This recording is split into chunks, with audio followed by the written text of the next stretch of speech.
இந்த உலகத்துல யார் ஜெபத்தினால எல்லாம் முடியும், ஜெபம் பெரிய வெற்றி, ஜெபிக்கிறவங்க ஆசீர்வதிக்கப்படுவாங்க அப்படின்னு நினைச்சாங்களோ அவங்க எல்லாருமே இன்னைக்கு நல்லா இருக்காங்க.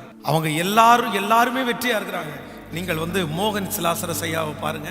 ஜெபகோபுரம் கட்டப்பட்டிருக்கிற அந்த இடம் அவர் ஃபர்ஸ்ட் ஊழியம் செய்யும் போது அது ரொம்ப அவுட்டரான இடம். அந்த இடத்துக்கு யாருமே வரமாட்டாங்க. அது ஒரு பெரிய காடு. ஆனா இன்னைக்கு அங்கேயே ரயில்வே ஸ்டேஷன், அங்கேயே பஸ் ஸ்டாப், நிறைய பஸ்ஸினுடைய போர்டை இயேசு விடுவிக்கிறார் போட்டு தான் ஓடுது. என்ன அப்படின்னா அவர் ஒன்னே ஒன்று சொல்லுவாரு, ஜெபத்தினுடைய மேன்மை என்னன்னு தெரிஞ்சதுனால இன்னைக்கு உலகத்துல இருக்கிற ஆயிரக்கணக்கான பேரை அவர் அங்க வர சொல்லி அங்க சாப்பாடு கொடுத்து ஜெபிக்க மட்டும் சொல்றாரு. அவங்களுடைய ஊழியத்தினுடைய வெற்றியினுடைய ரகசியமே ஜெபம் தான். இன்னைக்கும் அதை ஃபாலோ பண்றாங்க. அதனால உங்களுடைய வாழ்க்கையிலே இனி உங்களுக்கு வெற்றி மேல வெற்றி வரணும்னா நீங்க இப்ப ஜெபம் பண்ணா தான் அந்த வெற்றி உங்களை தேடி வரும்.